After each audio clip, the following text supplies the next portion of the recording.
Yes, like the Reactor watches that John Fedko and I are wearing right now. And it is Steigerwald versus Fedko, brought to you by Eastern H2O. It's located in Fox Chapel Plaza, where, and it's a performance store, by the way, where you can check out the Reactor watches. Super cool. Reactor watches. They are. You can do curls with them. Yeah, I'm not worthy. I know that. I'm not worthy to wear one of these. Well, we have some other things I want to talk about, but the news this morning is that the owner of the Lakers, Dr. Jerry Buss, died. I don't know if he died today, but the news came out today that he's died in the last day or so, and he was 80 years old. You were out now. How big of it? It's not a big deal here. I think most local sports fans know who he is because he's been owner of the Lakers for a long time. How big of a deal was he in L.A.? You were out there working when he was... Yeah, I went to the University of Southern California from 1978 to 82, and then from 1980 to 1982, I interned at the NBC affiliate in L.A., KNBC, and they would have me go with the camera guy and do post-game at all the games. Yeah. And I did it. I volunteered to do it, and I did it. All the Laker games, Kings games, Dodger games, Rams games, Jerry Buss was one of the first superstar owners. I mean, when I mean superstar owners, I mean actually one of the real first superstar owners was Mr. Rooney, because you never really heard a lot about owners. Well, he became one in the 70s. Right. But, yeah. You didn't hear a lot about owners until Rooney, because he went so long without winning. Buss didn't follow too far behind Steinbrenner because it was only... Right. Steinbrenner was the biggest of all time. But he had only come in like 76, 77, right. So Buss was right behind him. He was probably the smaller version of George Steinbrenner at the time. He absolutely was, and Buss revolutionized the NBA, obviously with the drafting of Magic Johnson, which I think really turned the... Remember, pre-Magic Johnson, the NBA Finals were on tape delay on Friday nights. You remember those times. The team wasn't very good, and they were playing in the big market.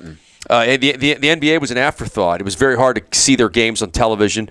And Buss came in and turned the Lakers into a Dallas Cowboy, Pittsburgh Steeler type franchise. And the Lakers in the 80s were as big a franchise as any in the history of sports, including the Yankees in the 20s and the 30s. But the Lakers in the 80s were unreal. Okay, and I was living that for 2 years, from 80 to 82. Now, the Lakers won the NBA championship in 1980 in Magic's rookie year, and they ended up winning like 4 under Jerry Buss. Yeah. But it was an unbelievable time to be in Los Angeles, and Jerry Buss was as big a celebrity as Magic Johnson or anybody else in L.A. Yeah, and he was huge. And a nice guy, by the way. But he knew about he obviously was one of the first guys to... I mean, they called it Showtime. So he was a guy who was aware of the importance of being entertaining as well as winning and making. He was the guy who created the whole atmosphere in the building that was about more than basketball and all that stuff.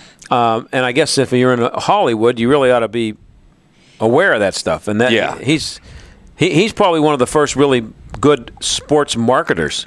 Yeah, it was a cool time. It was I'm an old guy now, so I don't know what it's like now there. But when I used to go to the Forum, I mean, there'd be at a Laker game, there would be 70 movie stars, and I'm not kidding you. Yeah. And they'd all be a lot of them would be in the front row. Now, everybody remembers Nicholson and Crystal. Crystal would also go to a lot of games, Billy Crystal. But they'd go to hockey games, too.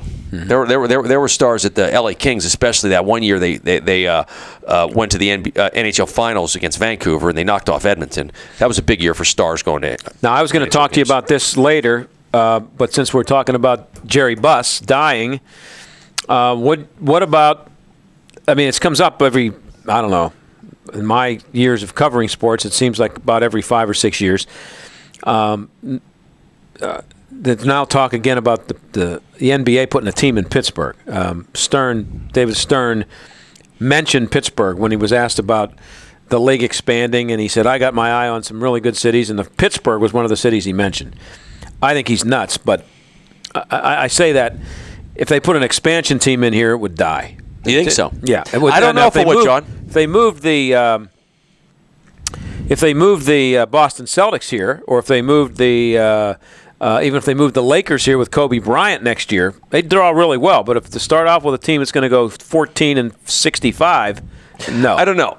John, I'm going to disagree with you on this because I think this is an unbelievable sports town. It always has been.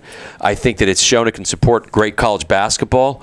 I also think that we have an unbelievable arena now, Consol Energy Center, and got a billionaire who owns the Penguins. And that's true. I think it's a great sports town. I do think it could support an expansion franchise. If Cleveland can support NBA, Pittsburgh can. Yeah, but Cleveland doesn't also have an NHL team. That's correct. Could Cleveland support? And Columbus is a total disaster right now for the NHL. Okay, and that's almost a suburb because of Cleveland. a bad team. Yeah. Well, there's that too, but I'm not quite sure Columbus was a real good expansion move for the NHL. Columbus doesn't strike me as hockey hotbed, and I spend some time in Columbus. They're not hockey crazy there. I think they're sports crazy here. I think this is a major metropolitan area. I do think we could support an NBA franchise. I think it would work. Well, I think it would. They may struggle at some point, but I think it would work. I have my doubts about that, but we have other things to discuss here. And remember, Steigerwald versus Fedko, brought to you by Eastern H2O, located in the Fox Chapel Plaza. Reactor watches. Just keep